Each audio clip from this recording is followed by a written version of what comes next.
안녕하세요. 오늘은 9월 1일이고요. 지금 시간은 자정을 넘겼어요. 저는 TV를 잘 안 보는데 요즘 MBC에서 연인이라는 드라마를 하고 있어요. 그 드라마 보느라고 이제서야 영상을 올려요. 오랜만에 드라마를 재미있게 보고 있는 것 같아요. 오늘 9시 반에 미국 고용지표 발표가 있었는데요. 지표는 강하게 나왔어요. 그러나 질적 고용보다는 양적 고용인 것 같아요. 삼성전자가 오늘 급등을 했어요. 계속 말씀드리지만 반도체는 계속 홀딩해야 될 것 같아요. 중국은 경기 부양에 안간힘을 쏟고 있는데요. 경기 지표들은 조금씩 개선되고 있어요. 이제는 인내가 필요할 때라고 생각돼요. 구독, 좋아요 부탁드립니다. 차이나 전기차가 오늘 소폭 올라서 아직까지 마이너스 44%예요. SOXL은 고용지표 발표 후 혼조세를 보이고 있어요. 아직까지는 83% 정도 수익 구간이에요. 오늘 저녁 9시 반에 고용지수와 실업률 발표가 있었어요. 고용은 예측보다 많이 됐고 실업률 또한 예측보다 더 많아요. 고용과 실업이 둘 다 많은데요. 평균 시간당 임금은 예측보다는 떨어졌어요. 고용과 실업이 둘 다 많이 일어나고 있는데 시간당 임금이 떨어진 걸로 봐서는 질적인 고용보다는 양적인 고용이 늘어나고 있는 것 같습니다. 경기 둔화로 보는 게 맞는 것 같아요. 증권시장은 혼조세를 보이고 있지만 개인적인 생각은 시간이 지남에 따라 상승할 것 같아요.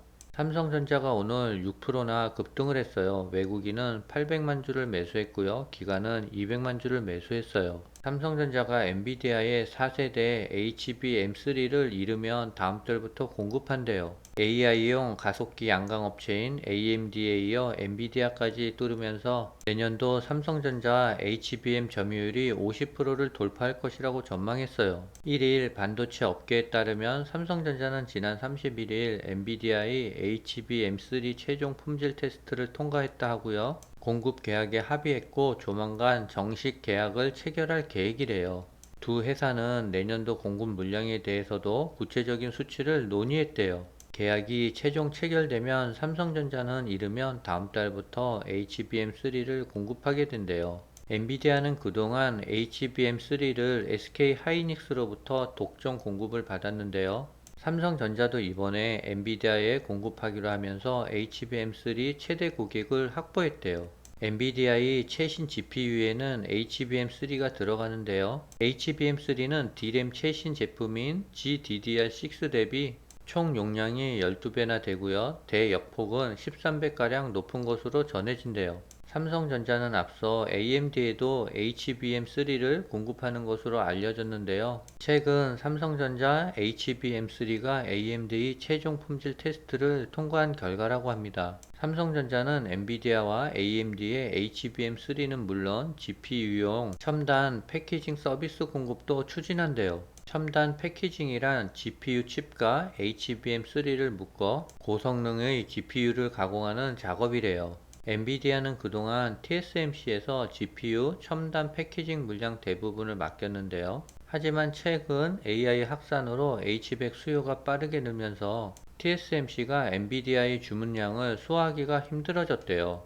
이에 따라 삼성전자로 눈을 돌렸다는 평가가 나오고 있어요. CT글로벌 마켓증권은 삼성전자의 목표 주가를 12만원으로 상향시켰대요. 엔비디아의 AI 주문량이 폭주하고 있는데요. TSMC 생산 캐파가 부족해 시장에서는 엔비디아의 고성장에 제약을 받을 것이라고 우려를 하고 있었는데요. 삼성전자가 이를 해소해주면 엔비디아의 주가는 더욱더 탄력을 받을 것 같고요. SOXL도 같이 상승할 것 같습니다.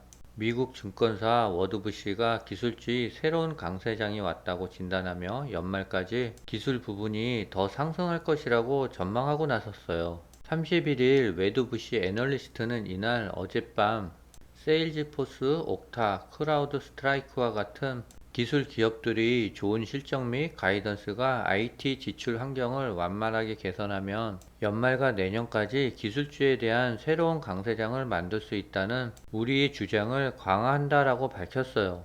이어 기술주가 새로운 기술주 강세장과 함께 연말까지 더 높이 솟아오르고 있다라고 덧붙였어요. 특히 엔비디아의 이번 실적 보고서가 진리의 순간이었다고 언급했어요. 엔비디아는 2분기에도 시장 예상치를 웃도는 호실적을 발표했는데요. 엔비디아의 성공은 투자자들에게 AI에 대한 수요와 다른 혁신적인 기술 트렌드만큼 강할 것임을 보여줄 것이라고 설명했어요.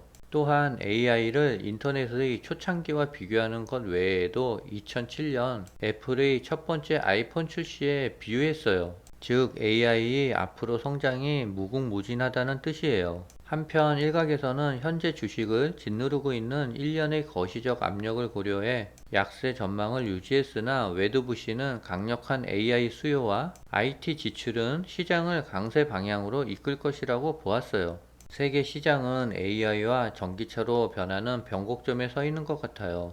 차이나 전기차가 오늘 0.22%밖에 상승하지 못했어요. 그러나 경제 지표들은 조금씩 개선을 하고 있어요. 4분기가 되면 어느 정도 가시적인 효과는 나올 것 같아요. 조금 더 인내심을 갖고 기다려 봐야 될 것 같습니다.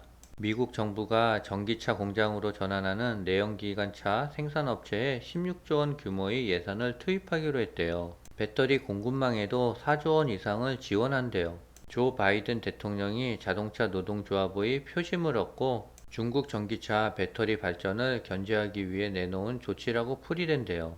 미국의 에너지부 장관은 자동차 회사들이 전기차와 하이브리드차 생산을 위해 제조시설을 개조하는데 15조 9천억 원의 자금을 지원할 계획이라고 밝혔어요. 미국의 자동차 산업도 발빠르게 전기차로 변화하고 있는 것 같습니다. 미국 주재 중국 대사가 최근 대두된 중국 경제 위기론에 대해 망상이라고 정면으로 반박하고 나섰대요. 올해 초 차이나 리오프닝 이후 경기 회복이 더디지만 회복 잠재력이 충분하다는 주장이에요. 중국은 주택 구매 조건 완화 등 내수 경기 회복을 위한 조치를 쏟아내고 있대요. 중국 대사는 미국 워싱턴 포스트에서 중국 경제는 당신의 생각보다 나아지고 있다는 제목의 기고문을 통해 이같이 밝혔대요. 올해 상반기 중국의 GDP 성장률은 5.5%가 세계 주요국 경제 성장률을 앞선 것이라면서 중국 경제는 지속적인 회복과 성장을 보이고 있다고 강조했어요.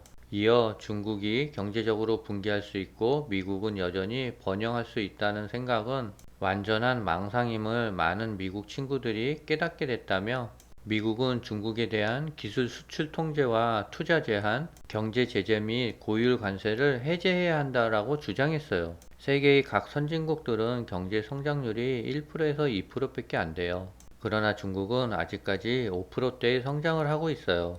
중국의 인민은행은 1일 자국 내 금융기관의 외화 지급 준비율을 9월 15일부터 기존 6%에서 4%로 하향 조정한다고 밝혔어요. 중국의 외화 지준율 인하는 지난해 9월 이후 처음으로 시장에는 21조의 유동성이 공급될 전망이래요. 이는 위안화 환율이 최근 달러당 7.3 위안을 넘어서는 등 위안화 가치가 2008년 이후 최저 수준으로 떨어진 데에 따른 조치라고 풀이돼요. 외화 지준율 인하는 중국 당국이 위안화 가치 방어를 위해 취하는 조치 중의 하나래요.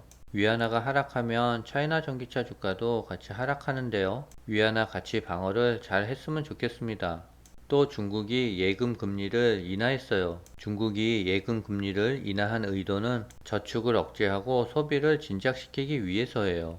중국은 8월 제조업 구매자 관리 지수가 50일로 집계되었다고 밝혔어요. 시장의 예상치인 49.3가 전월치인 49.1을 상회했대요. 지난 2월 51.6 이후 최고치래요. PMI가 50 아래로 떨어지면 경기 위축이고요. 50 위로 올라가면 경기 확장이라는 의미래요. 7월의 수치는 올해 들어 가장 낮았던 1월 49.2와 같았으나 8월 들어 1.8포인트가 반등한 것이래요. 중국은 대대적인 경기 부양책으로 인해 경기 지표들이 조금씩 개선되고 있어요. 아무래도 이러한 효과들은 4분기에 가시적으로 나올 것 같아요. 중국 정부가 침체된 부동산 시장을 살리기 위해 주택담보대출 금리를 인하하고 주택구매계약금 비율을 낮추는 등 다양한 정책을 잇따라 꺼내고 있대요. 그동안 경기 부양책이 부실하다는 지적이 나오자 부동산 지원책을 총동원하는 모습이래요. 중국 부동산 경기가 다시 살아날지 지켜봐야 될 것 같습니다. 현재 시간 새벽 1시인데요. SOXL은 마이너스 1% 정도 떨어지고 있어요. 저도 내일 출근하려면 빨리 마무리를 해야 될 것 같아요. 오늘은 여기까지입니다.